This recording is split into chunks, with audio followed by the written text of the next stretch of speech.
মুখ্যমন্ত্রীর যে বক্তব্যটা আমি পেয়েছি তার প্রত্যেকটা লাইনের উত্তর আমি দেব। আমার সবচেয়ে ভালো বাজেট ডিসকাশন হয় না, বিরোধী দলনেতার একটাই অপরাধ, তিনি মমতা ব্যানার্জিকে 2021-এ 1956 ভোটে হারিয়েছিলেন। বিরোধী দলনেতার একটাই অপরাধ, তিনি হিন্দুদের উপরে, জনজাতিদের উপরে আক্রমণের বিরুদ্ধে কথা বলেন। বিরোধী দলনেতার একটাই অপরাধ, জয় শ্রীরামের ধ্বনি দেন, বন্দে মাতরম করে 66 কোটি লোক একটা অশালীনতার সীমা ছাড়িয়েছেন, সভ্যতার সীমা ছাড়িয়েছেন। আপনি বলেছেন অধিকারীরাই আপনাকে করেছে। আপনি দিদি থেকে দিদিমা হয়ে যেতেন যদি নন্দীগ্রামের জনগণকে নিয়ে শুভেন্দু অধিকারী নন্দীগ্রাম আন্দোলন না করত। আপনি 4 বছর ধরে আপনার হারের যন্ত্রণা ভুলতে পারেননি। আপনি এমএলএদের এদিক ওদিক করেও বিধানসভার ভিতরে ভারতীয় জনতা পার্টির সংখ্যা 70-এর নিচে নামাতে পারেননি। তার কারণ বিধানসভার ভিতরে তাদের দাঁড়িয়ে বিজেপি বলে পরিচয় দিতে হচ্ছে। আপনি সংবিধান মানেন, আপনি হাইকোর্টে 5 লক্ষ টাকা জরিমানা দিয়েছেন। আপনার স্পিকার বিমান ব্যানার্জি তিনি সংবিধানের 10 শিডিউল, বড় বড় কথা। আপনাকে ভবানীপুরে হারাবো, আরো 5 বছর হারার যন্ত্রণা বয়ে বেড়াতে হবে। যেভাবে নন্দীগ্রামে হারার যন্ত্রণায় চিৎকার করছেন, আপনি লোকসভা ভোটে আমার এলাকায় দাপিয়ে বেরিয়েছেন, তারপরেও 16টা বিধানসভার 15টাতে কাঁথি তমলুকে গোহারান হেরেছেন। আপনি 2023 রামনবমীর আগের দিন রেড রোডের 100 দিনের টাকার দাবিতে ধর্ণা মঞ্চ থেকে রাষ্ট্রীয় স্বয়ংসেবক সংঘকে, বজরং দলকে বলেননি কাল রামনবমী, হনুমানরা বেরোবে। আমি পুলিশকে বলেছি কোন মুসলিম এলাকা দিয়ে যাতে রামনবমীর শোভাযাত্রা না যায়। আপনি বলেননি। আপনি দুর্গাপূজার বিজয়া দশমীর ডেট চেঞ্জ করেননি, মহরম দিন পড়েছিল বলে। আপনার পুলিশ হোলি দল সব থানাতে মিটিং করে বলছে যে স্পেশাল ডে শুক্রবার 11টার আগে হোলি দল বন্ধ শেষ করবেন। আপনার অ্যাডিশনাল এসপি বীরভূম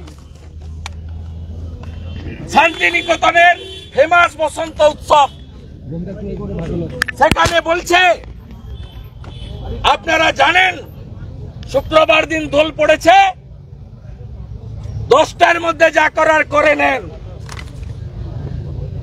এই ভাষা আপনার আমডাঙ্গার আইসি বলছে মদ খেয়ে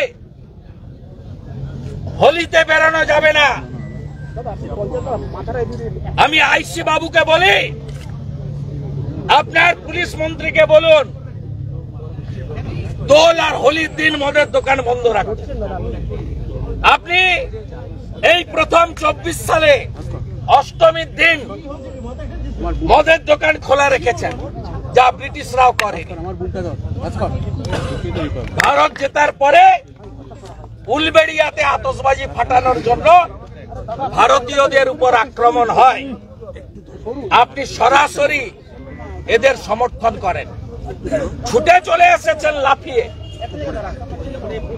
বিরোধী দলনেতার বিরুদ্ধে নিন্দা প্রস্তাব। বিরাট আপনি বাড়ি থেকে ছুটতে ছুটতে চলে এসেছেন, চুপি চুপি, প্রশ্ন উত্তরে থাকেন না, বিধায়করা প্রশ্ন করার সুযোগ পায় না, আলোচনায় থাকেন না, অ্যাসেম্বলিকে গুরুত্ব দেন না, লাফিয়ে লাফিয়ে চলে এসেছেন। ভোট ব্যাংক বাঁচাতে হবে। বাংলায় 33% ভোট আছে, সলিড করতে হবে ভোট ব্যাংক। অনেক আজে বাজে কথা বলেছেন। আপনার অবস্থা অরবিন্দ কেজরিওয়ালের মতো হবে, আপনি নিশ্চিন্ত থাকুন। আসে না, শওকত মোল্লা ছুটে গিয়ে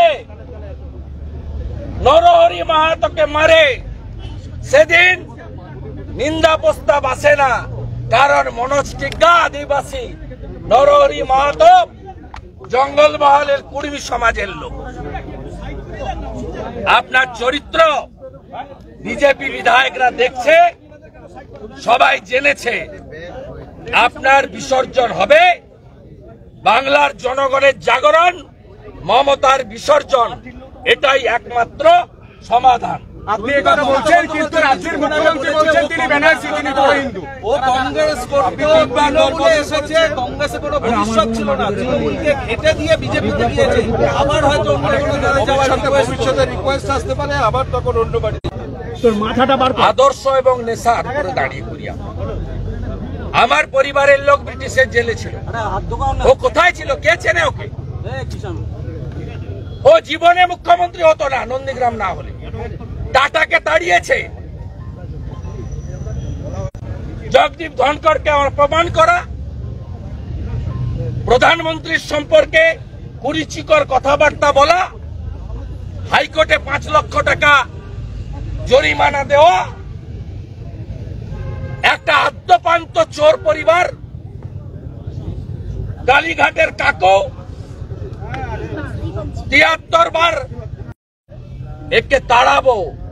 আমার মা শ্রীমতী গায়ত্রী ভট্টাচার্য থেকে শুধু হিন্দু হওয়ার জন্য একটা পড়ে বাবার হাত ধরে কপর্দক শূন্য হয়ে এই বাংলায়, এই ভারতে এসেছিল।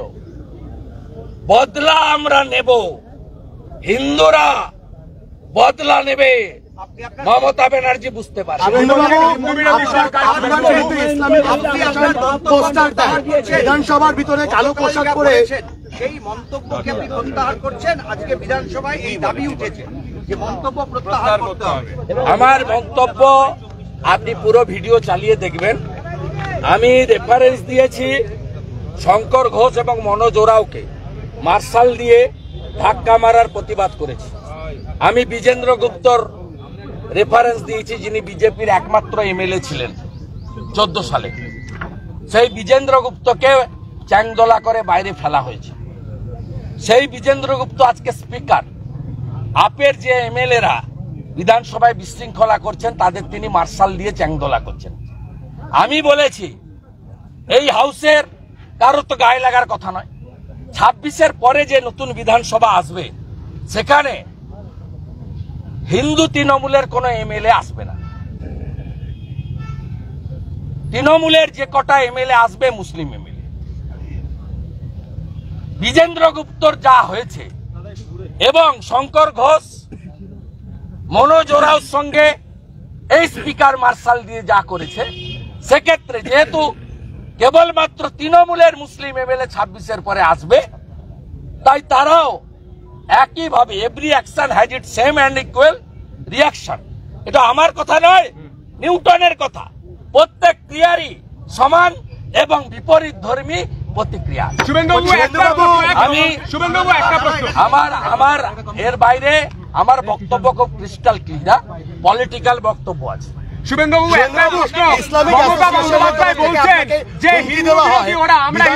ভেতরে কালো পোশাক পরে কোন একজন ব্যক্তি ভিডিও রেকর্ডিং করেন, অনেকে তো আশঙ্কা করছেন যে আপনার উপর খুনের চক্রান্ত হতে পারে, কারণ এই রাজ্যে আজাদ কাশ্মীর আগে তো হুমায়ুন কবির বলেছে 72 ঘন্টার মধ্যে যদি ক্ষমা না চাই, উনি ওনার 42 জন মুসলিম এমএলএ কে নিয়ে আমার উপরে আক্রমণ করবে, ঘরে করুন রাস্তায় করুন।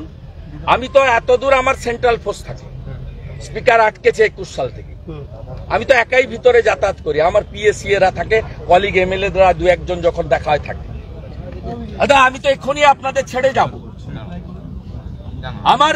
আমি দেখুন এগুলো ভয় করি না। মমতা ব্যানার্জি নন্দীগ্রামে স্পটে যায়নি, আমরা সাজিয়ে গুছিয়ে দিতাম। বুদ্ধবাবু তো দয়ার শরীর, আমার সঙ্গে রাজ্য পুলিশ থাকে না, এলওপি হওয়া সত্ত্বেও ক্যাবিনেট র্যাঙ্ক। বুদ্ধবাবু মমতা ব্যানার্জির সঙ্গে জ্যোতিবাবু বুদ্ধবাবু 20 জন করে ডাইরেক্টর অফ সিকিউরিটির পুলিশ দিয়ে রেখেছে। ভিতরে যদি কিছু হয়, আমি যেদিন হাউস শুরু হয় সেদিনই আমার পিএ প্রদীপ চ্যাটার্জিকে দিয়ে সুকুমার রায়কে জানিয়েছি, যেদিন এই বাজেট সেশন শুরু হয়, যে ইনসাইড দ্য প্রিমিসেস একটা যদি কেশাগ্র স্পর্শ করে কেউ, রেসপন্সিবিলিটি গোজ টু বিমান ব্যানার্জি এন্ড মমতা ব্যানার্জি। আমি ভয় পাই না, আমি এক্ষুনি একা হাঁটতে হাঁটতে যাব, সাহস থাকলে ছুঁয়ে দেখো। হিন্দুত্ব করতে গিয়ে হিন্দু মন্দির ভাঙছে, হিন্দু মূর্তি ভাঙছে, নওদার হিন্দু দোকান পোড়াচ্ছে, উলবেড়িয়ায় ক্লাব ভাঙছে, 1000 বার প্রতিবাদ বারে বারে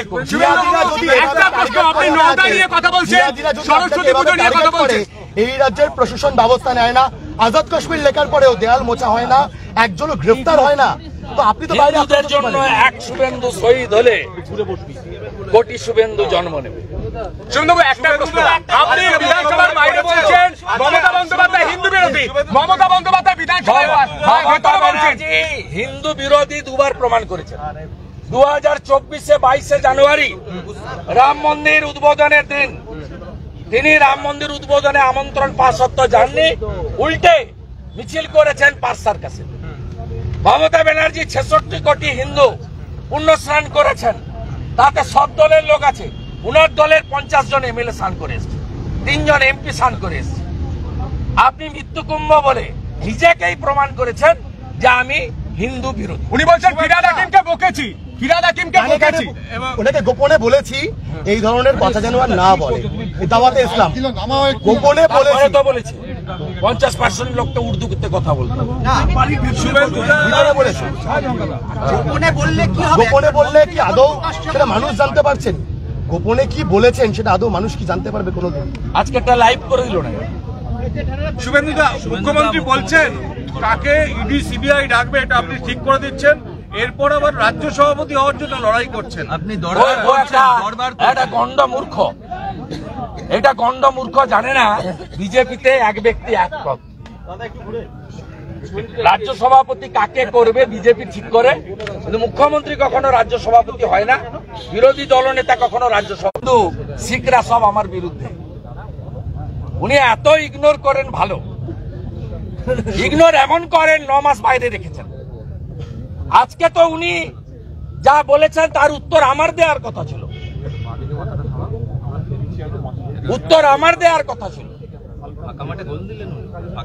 না, গোল হয় না তো, গোল জনগণ দেবে এবং 2026-এ কেজরিওয়ালের মতো মমতা হারবে। আজকে প্রতিবাদ জানিয়ে আপনারা বিধানসভার সামনে কালো পোশাক পরে বসে রয়েছেন, এটা তো ভবানীপুরে একটি হোলির প্রোগ্রাম, এখানে আমার যাওয়ার কথা 13 তারিখ। এক্ষুনি প্যান্ডেলের কাজ হচ্ছিল, বন্ধ করেছি। আমি আয়োজকদের বলছি হাইকোর্টে ভুল সরস্বতী মন্ত্র পড়ে তিনি বলছেন আমি ব্যানার্জি পিতৃপক্ষে। শুনুন, যিনি আমতলাতে ভুল সরস্বতী মন্ত্র বলেন, সুজিত বসুর পুত্র গিয়ে ভুল চণ্ডী পাঠ করেন, পিতৃপক্ষে মাতৃমূর্তি উদ্বোধন করেন, এবং তিনি একটা ধর্মের অনুষ্ঠানে রেড রসে আসেন প্রার্থনা করতে।